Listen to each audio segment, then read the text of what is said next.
Okay, my friends, that was Muhammad Ali. His life, his legacy. Now let's close it up. A few more points that I want to highlight. I'm going to go ahead and take it to a clip of some pastors. I know this is very sensitive now, but I want to drive a point home of the double standard, the hypocrisy.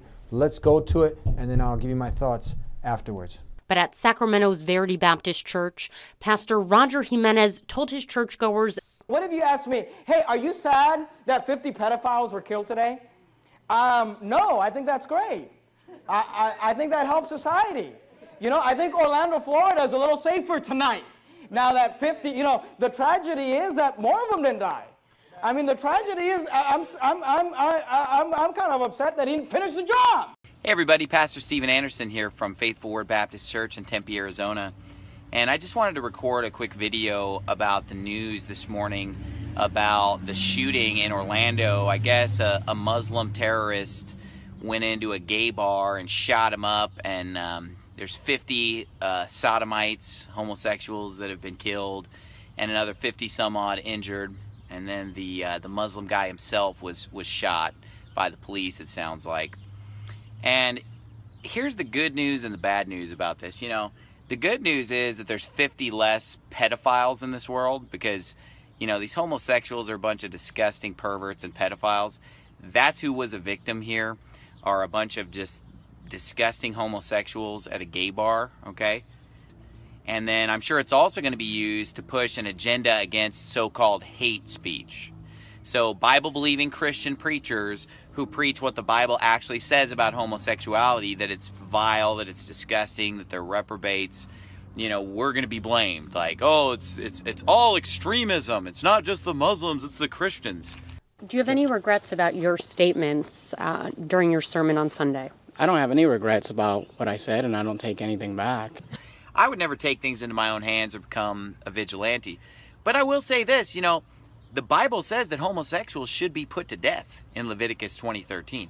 Now the question is, what if these were Muslims? I mean, we got to be fair all across the board. If you're a journalist, if you're in the media, if you are someone out there who has a social or civil responsibility, let's take a lesson from Muhammad Ali. He stood on truth. He stood on solid ground. And at the end, what? He came out victorious. He was blacklisted, probably considered an enemy of the state at that time, just like Martin Luther King, Malcolm X. But now you have days, holidays named after him. He's an American Muslim hero, Muhammad Ali. So stand for truth. Report the truth. Don't go ahead and twist the truth. Let's go to another example. You know, this gentleman, James Hole.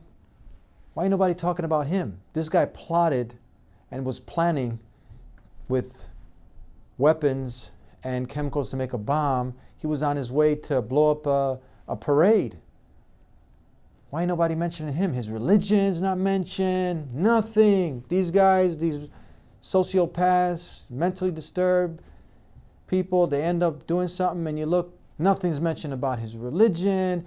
There'll be whole entire segments to look into the history of his life, what kind of childhood he had. You don't think we have also in a community of over 1.6 billion, you got people who are also not functioning properly up here? They're a product of their environment. You have what's glorified nowadays, violence in the music, in the movies. Why don't we get together and try to change and make a difference here? I mean, you don't have someone who's an American and someone does these mass shootings. Now every American has to go when he's overseas in Germany, wherever else he's traveling, he has to go ahead and apologize for all the American criminals that are out there, does he? What about somebody who shares the same name as you? Never met this person, he just has the same last name, Maxwell, whatever the case. Did you have to apologize if this person named Maxwell, who carries your same last name, not even related to you, you have to apologize for him? Why then with Islam? Why then with Islam? Why the double standard? Because it's an agenda, people. You see, Islam is under attack. We know that. That's a fact. But the fiction is that Islam is a threat. Muslims are a threat.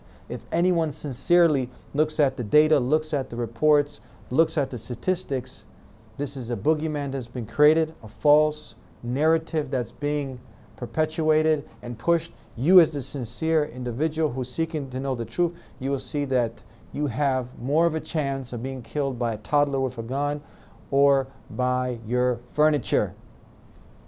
this whole myth that's been created, that now wall-to-wall coverage, Islamic, radical, terrorists, this is something that is far-fetched and beyond. It's hype. You have more of a threat from functioning organizations. You know, there's almost like 200 KKK organizations function. These people, if they had their reign, they'd be lynching, massacring, killing. And you have other organizations, right-wing zealots, that are out there, and you don't hear much of this at all. We talked about Hiroshima on a light switch. This guy was planning to, with a weapon of mass destruction, rain havoc in the society. Very little news coverage, but anyone with a Muslim name, sat with a Muslim, had any connection to a Muslim in Islam, you see what's happening. Wide range spectrum all over the news, so much hype. And you know what? It's to promote a political agenda, create fear, and when you have that fear, people give up their rights, certain agendas get pushed, and you just been bamboozled. That's it. Here's the point. Let me close it up. You know, just in Chicago, my hometown, we just had a mass shooting. At least 7 killed, according to authorities, and some 46 others injured in shootings over the weekend. Now, call us at this number if you have some questions, some queries, you have some doubts. 1-800-662-ISLAM. Operators are standing by. If you have some apprehensions, some questions, some doubts, some misunderstandings, that's what we're here for. Make the human connection.